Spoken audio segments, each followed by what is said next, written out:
क्या आपका भी चेक अकाउंट में पैसे होते हुए भी बाउंस हो गया है, या फिर आपको नहीं पता है कि मेरा जो चेक है वो क्यों बाउंस हो गया है? सो फ्रेंड्स, मैं हूं मोहित और आप देख रहे हैं हमारा चैनल मोहित सिंह रोल। तो आज की वीडियो में हम डिस्कस करेंगे कि चेक बाउंस होने के क्या कारण हैं। वैसे तो अगर हम डिस्कस करें तो कम से कम 90 अबव रीजन रहते हैं चेक बाउंस होने के।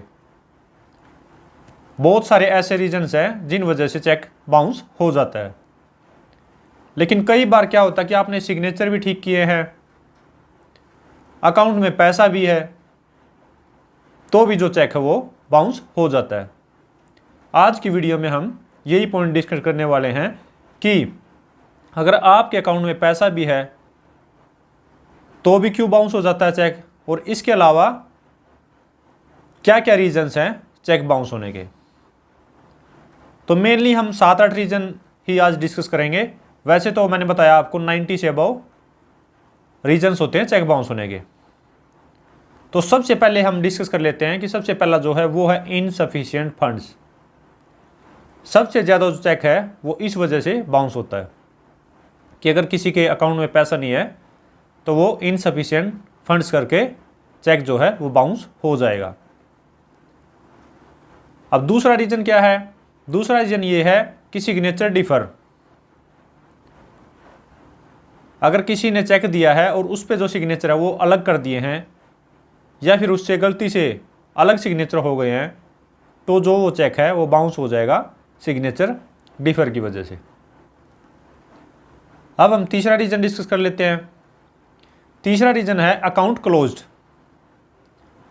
अगर मान लीजिए किसी पर्सन ने जो चेक देके अपना अकाउंट जो है वो क्लोज कर दिया है, या फिर उसका जो अकाउंट क्लोज था पहले से ही और उस क्लोज्ड अकाउंट का उसने चेक दे दिया है, तो भी वो जो चेक है वो बाउंस हो जाएगा अकाउंट क्लोज्ड की वजह से।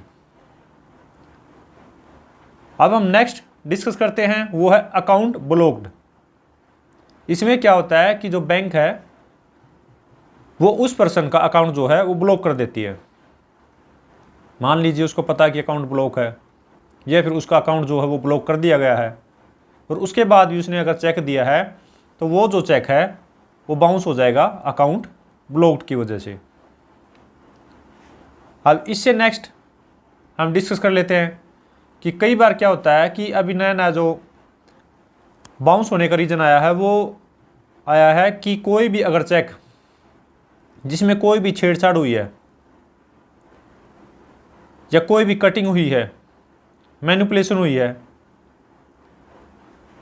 तो उसमें जो रीज़न आता है चेक बाउंस का वो आता है ऑथेंटिकेशन रिक्वायर ड्रॉअर अटेंशन। कि जो चेक है उसमें जो भी कटिंग हुई है, मॉडिफिकेशन हुई है, उसमें उसकी जो अटेंशन ज़रूरी है कि क्या आपने ये कटिंग की है या मॉडिफिकेशन की है। इसको हम कह सकते हैं चेक रिक्वायर ड्रॉअर ऑथेंटिकेशन या फिर ड्रॉअर अटेंशन। तो इस रीजन से भी जो चेक है वो बाउंस हो जाता है। या फिर इसको ये भी कहा जाता है कि अल्ट्रेशन जो है वो रिक्वायर्स ड्रॉअर अटेंशन। जो अल्ट्रेशन हुई है चेक में उस पर ड्रॉअर की अटेंशन की ज़रूरत है, तो इस वजह से भी चेक जो है वो बाउंस हो जाता है। अब नेक्स्ट हम बात कर लेते हैं कि अगर आपको किसी ने चेक दिया है और चेक देने के बाद अगर वो अपने बैंक में एक लेटर डाल के या रिक्वेस्ट डाल के जो पेमेंट है उसको स्टॉप करवा देता है, तो भी जो चेक आपको दिया गया है वो बाउंस हो जाएगा पेमेंट स्टॉप्ड बाय ड्रॉअर की वजह से, कि जो उसने अपनी पेमेंट है वो स्टॉप्ड करवा दी है, अब वो चेक क्लियर नहीं होने वाला है। अब इसके अलावा एक और रीज़न है जो है अमाउंट एक्सीड्स। कि मान लीजिए उसने अपने बैंक को जो अथॉरिटी दी है या रिक्वेस्ट दी है कि कोई भी चेक जो 50,000 से ऊपर का वो क्लियर ना हो, और चेक आपको दिया है 1 लाख रुपए का, तो उस सिचुएशन में क्या होता है कि वो जो चेक है वो बाउंस हो जाएगा अमाउंट एक्सीड्स करके। तो इस सिचुएशन से भी ये चेक जो है वो बाउंस हो जाएगा। अब जो लेटेस्ट एक और रीजन आया है वो है, जो अभी 2 साल पहले आया है, वो है एडवाइज नोट रिसीव्ड। ये मोस्टली किसी को नहीं पता कि जो एडवाइज नोट रिसीव्ड है वो क्या रीज़न है और किस वजह से जो चेक है वो बाउंस हो गया। ये कई बार जिसने चेक दिया है उसको भी नहीं पता होता, क्योंकि अभी नया जो रूल्स आए हैं, आरबीआई ने भी ये 2 साल पहले रूल्स जो है बैंकों में भेजे हैं कि इनको एप्लीकेबल किया जाए, इस गाइडलाइन को फॉलो किया जाए।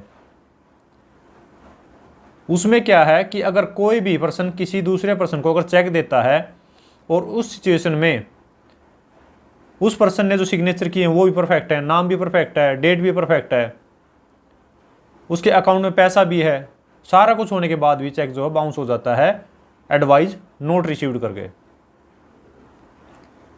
क्योंकि नए रूल्स के अकॉर्डिंग कोई भी चेक अगर 50,000 से लेके और 5 लाख तक का है तो उसमें जो वो पर्सन है जिसने वो चेक दिया है वो अपने बैंक में एडवाइस के लिए बोल सकता है कि कोई भी अगर ऐसा चेक आएगा तो उसमें मेरी एडवाइस जो है वो मांगी जाए, नहीं तो इस चेक को नहीं क्लियर किया जाएगा।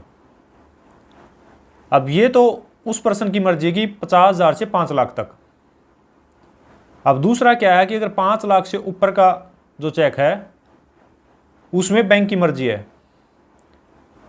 5 लाख से ऊपर की जो कोई भी चेक है तो उसमें उस पर्सन ने बैंक को नहीं बोला था कि एडवाइस लेनी है या ना नहीं लेनी है, पर लेकिन जो बैंक पे कंपल्सन है, मजबूरी है, या फिर आरबीआई ने उसको बोला है कि आपने जो कस्टमर की एडवाइस लेनी है कि चेक क्लियर करना है या फिर नहीं।